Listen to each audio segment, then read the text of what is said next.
Hey everybody, today I figured I'd show you guys Tyler Hull's badass box top Fairmont. This car is really cool. I like it. You don't see a lot of these cars around. This one looks great. I don't know what he's going to do with paint and whatnot, but I don't care. I think it's cool looking. He brought us this car to wire it, do some CO2 plumbing and map plumbing and whatnot. And I figured I'd show y'all. So, and plus I can educate y'all a little bit on a couple of things, so just stay tuned. So, he brought us this car, stick shift, Tick Performance. Matt Goins and the guys over at Tick Performance he's got his like complete transmission. This one's, I believe, empty. I'm assuming it's empty because I can see like straight through the middle of it. But there's no clutch and flex plate or flywheel in this thing, so he's gonna wind up taking this thing home, buttoning up a couple of things, and then firing it up at home. So I won't be firing this one up. Or if he wants, he's more than welcome to bring it back to us, and we'll be happy to do it for him. So anyway, stick shift cars are cool. I don't have one. I'll never have one, but they're cool. So stick shift race cars. Anyway, let's kind of do a little walk around on this thing, and then I'll educate you on a couple of things. So he brought it to us. Battery mount was already in the car. So again, we're not done with this car yet, so like don't mind some of the little bit of things that are not connected. So full spectrum 1250 battery, and the G meter we mounted here. And then he's got a laser track temp sensor right here. And then we mounted some Deutsch connectors for each, so if he wants to remove them, it's just, click, click, come out. Pro 600 was originally mounted back in this area, right back here. That's too far away. Don't mount your Pro 600 that far away.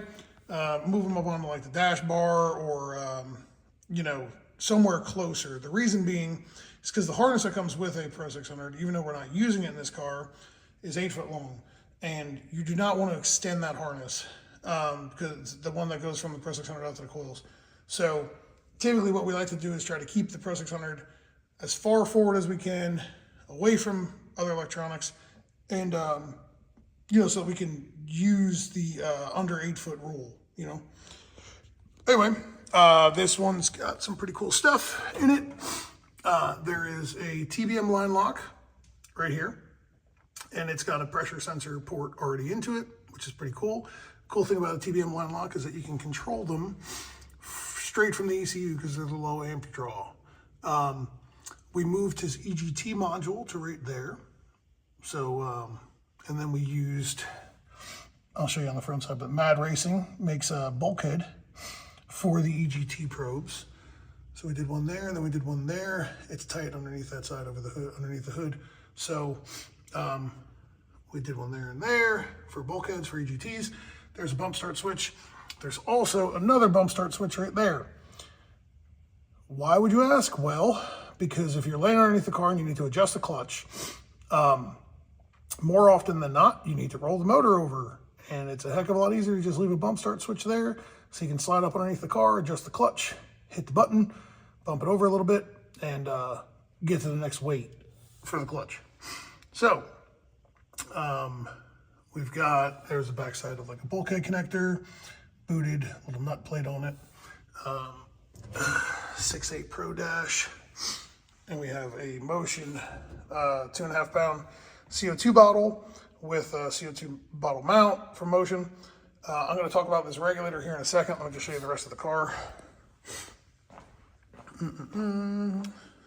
Original tail lights, pretty cool. I'm a fan.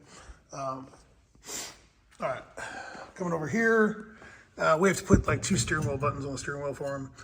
So we stub it out, and then what we do is we mount the connector, Deutsch DTM. You drill the column, and then you rivet the connector mount to the column. That way it's nice and stationary. This car, pretty smart. They got clutch position on this, so they're using a shock travel sensor to show them clutch position. Now, the ECU and the smart wire were already mounted, so there it is on a panel mounted right here. And then there's everything all wired up. So he'll be able to plug right into these. I'm gonna ask him, see if he wants me to, we may put a little bulkhead in that panel so that he doesn't have to reach over top of the edge of it or have cords dangling. He can just plug right into it. So I think it'll come out looking good and be useful for him. So there's one of our contactors that we use for cooling the car. So let's go underneath the hood. This is a sharp car. Spindle mounts up front, RC comp spindle mounts, TBM brakes. There's some, as I'm making this video, you'll see some connectors that are just kind of tucked up out of the way. This is a spare. There's another one inside of the car right there, doing nothing. There's a spare, there's more on the other side. If they ever want to add anything, I don't want them to have to, go through the hassle of cutting into something or whatever. So we usually like to stub out some spare stuff for everybody.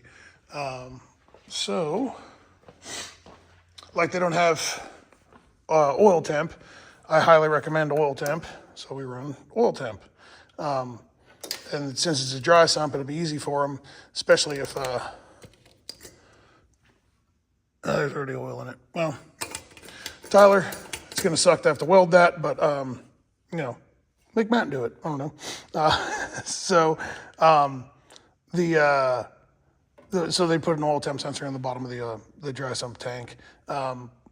We've got a lead out there for them, and then I'll provide them the sensor so that they can just screw it in and plug it in. We've got build atomizer 700 injectors.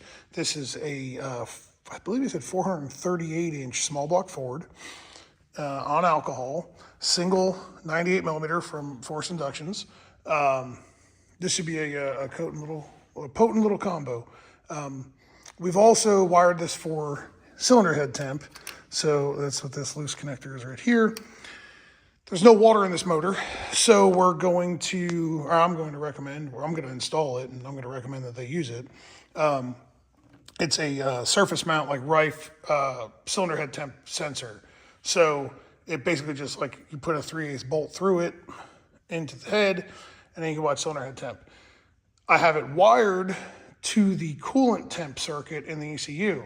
The reason being is that you can now use all of the coolant temp based enrichments and offsets that are pre-built into the ECU based off of head temp. So if you want to put a little bit more fuel to it when it's cold or blah, blah, blah, you can do that. Or if you want to keep it lean until it gets to a certain point and a certain temperature, you can do that nice and easy.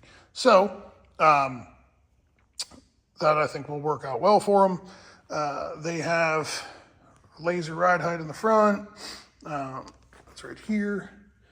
Right. And then what we do is we convert them over to Deutsch pretty quickly. And the reason being is that if he ever decides like, hey, I don't like this one, or I want to try something different or whatever, he's not married to this cable being all the way in the car. So, okay, something I want to talk about that a lot of people seem to be having problems with. And I think that this would be a good time to address it, is that dome control looks erratic, right?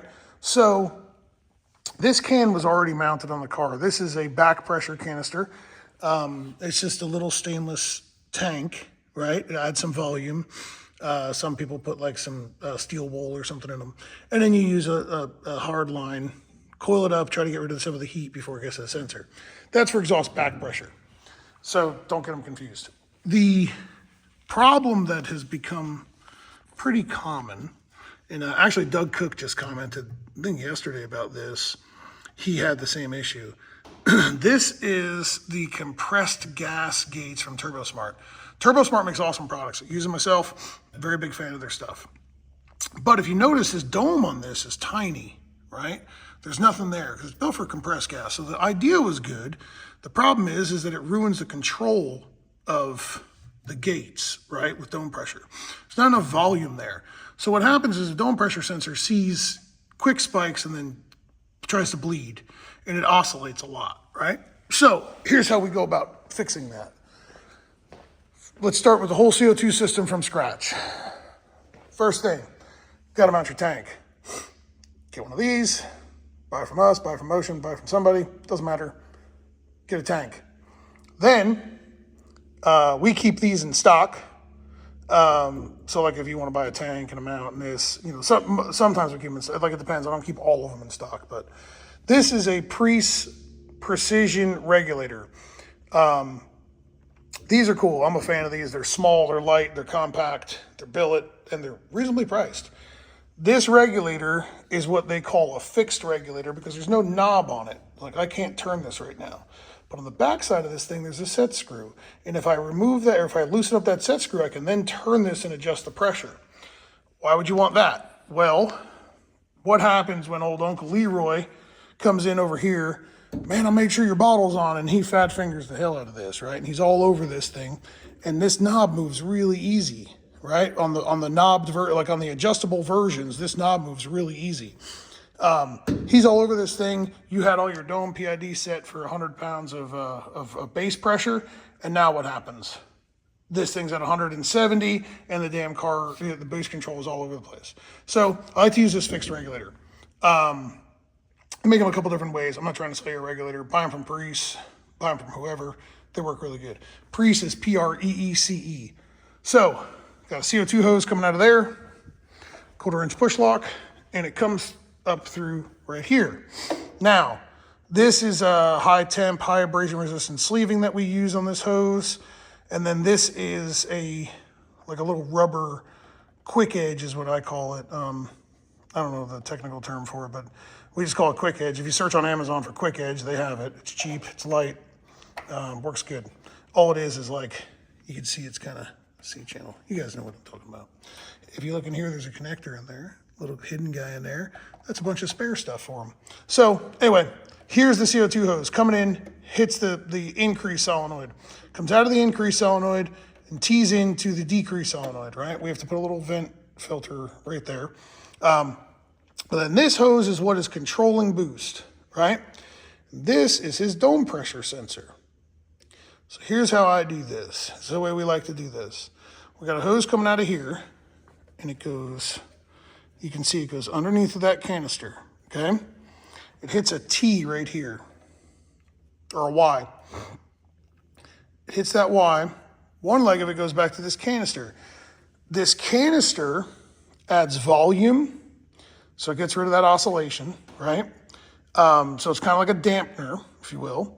It also continues to add volume with length of hose. So it hits this first, so it's not screwed into the top of the dome. It hits this and pressure's built up, and in order to build up pressure, it has to build up here and it has to build up through all of this, okay? So we come down here, here's our hose right here, and it comes to right here. Right, so there's our input side for the dome, okay? This is our crossover hose, right? So this hose right here comes over, this is all CO2 pressure up on top of this. Disregard this one for right now, okay? CO2 pressure on top of this comes across, right? Follow my finger, comes across, it's not that T, comes across, yada, yada, beep, bop, boop, and boom, into the top of the dome of this one. So the system has to open up that increase solenoid all the way back here, okay? It opens up this solenoid right here, and it increases and it fills this system. So some people think, well, man, it's gonna be slow, it's not gonna respond, blah, blah, blah. You can change the PID loop, you get it to respond just as fast as you want it to. No ifs, ands, or maybes. I like to put them, we like to put them away from heat, give it a little bit of volume, and these things are a lot smoother. So it fixes a lot of the dome pressure problems that people have. And then of course, another thing that I want to note is that these TurboSmart gates have a water port. One of these is a water port. You have to look close, you can't see it in the video. But one of these is a water port and one of these is a map reference port. Well, guess what happens if you put the map reference line into the water port?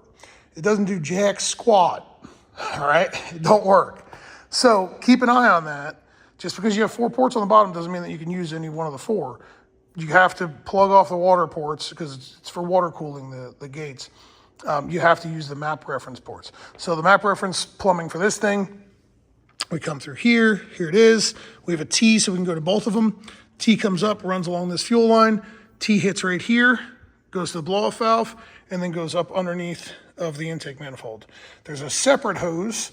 We like to try to keep the fuel pressure regulator segregated, right? So it has its own hose. So if we look in here, it's got its own hose. That yellow tape is still there for the cam sync. I haven't put that in yet. That's the last thing I do. So this has got its own hose going back to the back of the intake manifold, where this blow-off valve and the wastegates share a hose. So anyway, hopefully that taught you something about CO2 plumbing and answers some questions about CO2 plumbing.